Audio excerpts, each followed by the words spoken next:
Bonjour Dr Michel Yao. Bonjour. Le principal développement de ces derniers jours en Afrique, c'est la fermeture des frontières aériennes et terrestres de nombreux pays.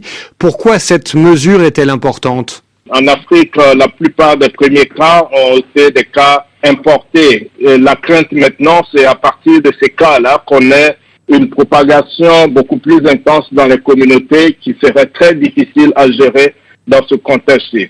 Même si l'OMS ne conseille pas la fermeture des frontières, qui pourrait avoir des effets pervers en termes de circulation d'intrants nécessaires pour la réponse, mais aussi bien aussi circulation d'experts.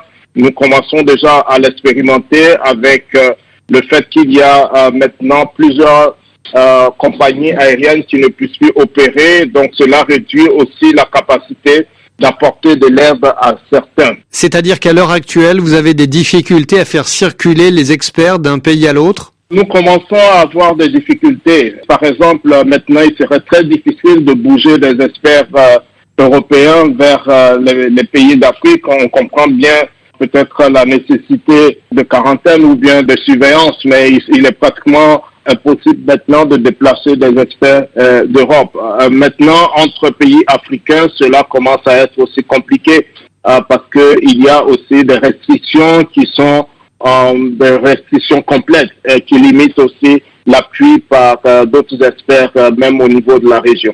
Est-ce que ces difficultés de transport risquent de retarder un certain nombre d'actions de prévention ou de lutte? Bien sûr, la plupart des intrants ne sont pas fabriqués en Afrique.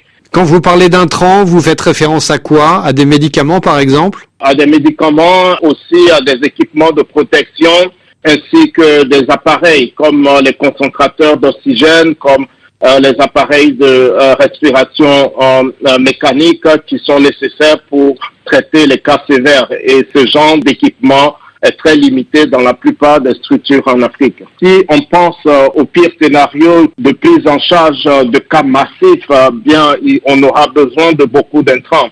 Et il y a aussi pour les cas sévères comme des cas ayant besoin de soins intensifs, la capacité est limitée. Et la solution, c'est des structures temporaires, mais ces structures temporaires ne pourraient pas être pleinement équipées s'il n'y a pas la possibilité de les acheminer à partir de l'endroit où ces appareils existent. Et cela nécessite probablement ce qu'on a fait dans des situations humanitaires, un couloir malgré ces interdictions pour faciliter la circulation des experts et aussi des biens ou des intrants nécessaires à cette réponse. Et donc vous dites aujourd'hui il faut établir un couloir humanitaire vers le continent africain. Si cela est possible, bien sûr, en accompagnant de mesures pour ne pas que ceux qui viennent pour apporter de l'aide puissent être aussi des agents de contamination. En mettant ces précautions nécessaires, il est important que ces experts puissent continuer à circuler et il est aussi important qu'on puisse continuer à acheminer des biens, des équipements de protection pour lesquels certaines bonnes volontés nous aident à entreposer, mais il serait très difficile de les acheminer dans les pays si la situation s'aggrave. Est-ce qu'à l'heure actuelle, Dr Michel Yao, l'Afrique en est encore à une stratégie d'endiguement, c'est-à-dire une stratégie dans laquelle on s'efforce de détecter rapidement les cas, de les isoler, de retrouver leurs contacts, ou est-ce que le continent est en train de se diriger vers un autre type de mesures? De façon générale, le continent est encore en situation d'endiguement, mais cela évolue très vite. En l'espace de 2 semaines, nous avons déjà 4 pays dans l'Afrique subsaharienne qui commence déjà à notifier des transmissions locales, donc intracommunautaires. Donc la fenêtre d'opportunité se rétrécit davantage, mais il ne faut pas baisser les bras, il faut continuer à confiner, mais aussi se préparer au pire en essayant d'identifier déjà des capacités en termes de prise en charge, notamment la formation des personnels médicaux, l'établissement de structures temporaires pour augmenter les capacités pour s'attendre au pire, et puis aussi avoir la communauté à bord avec des messages d'éducation qui puissent leur permettre de jouer des rôles et de, en fait, en apprenant de ce qui se passe ailleurs, pouvoir ralentir la transmission. Quels sont les 4 pays qui sont actuellement dans une situation de début de transmission communautaire? Nous avons l'Algérie, le Sénégal, l'Afrique du Sud et dernièrement quelques cas notifiés au Burkina Faso. Le Burkina Faso ou l'Afrique a compté dans la nuit de mardi à mercredi son premier décès lié au coronavirus. L'Afrique applique à l'heure actuelle une stratégie d'endiguement, vous nous le disiez à l'instant. Est-ce qu'on risque d'aller sur le court ou le moyen terme vers des solutions de confinement comme celles qui ont été mises en place dans plusieurs pays européens? Bien sûr, cela n'est pas à écarter.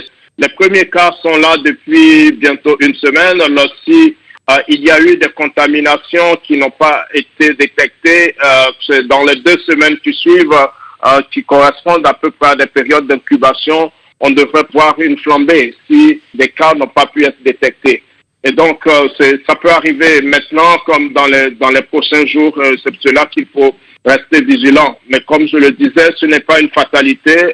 L'Afrique peut donner un autre visage à la réponse à cette épidémie en se mobilisant davantage, en éduquant les populations et aussi en ayant des engagements forts des politiques. Quelles sont vos recommandations vis-à-vis des populations du continent elles-mêmes? Prendre très au sérieux toutes les mesures de prévention qui sont diffusées. La population s'assurer des mesures d'hygiène et des mesures de distanciation interpersonnelle, c'est-à-dire s'éloigner des personnes qui ont des symptômes et les personnes ayant des symptômes puissent mieux se protéger et surtout se référer au personnel médical lorsqu'on a des doutes et lorsqu'on sait qu'on a pu avoir un contact ou on revient d'un voyage. Il est absolument important qu'on puisse le faire. Est-ce qu'il faut prendre des dispositions particulières quand on a un proche qui est victime de paludisme, de VIH ou de tuberculose? Pour le dire autrement, est-ce qu'il faut craindre des risques de co-infection? Oui, c'est cela que nous craignons, les risques de co-infection. La co-infection s'est avérée être très létale en termes de personnes infectées, notamment dans le cadre de l'immunodéficience liée au VIH et aussi des co-infections comme la tuberculose qui affectent déjà les voies respiratoires. Et donc cela pourrait constituer vraiment des facteurs à risque qu'il faut surveiller aussi. Docteur Michel Yao, merci.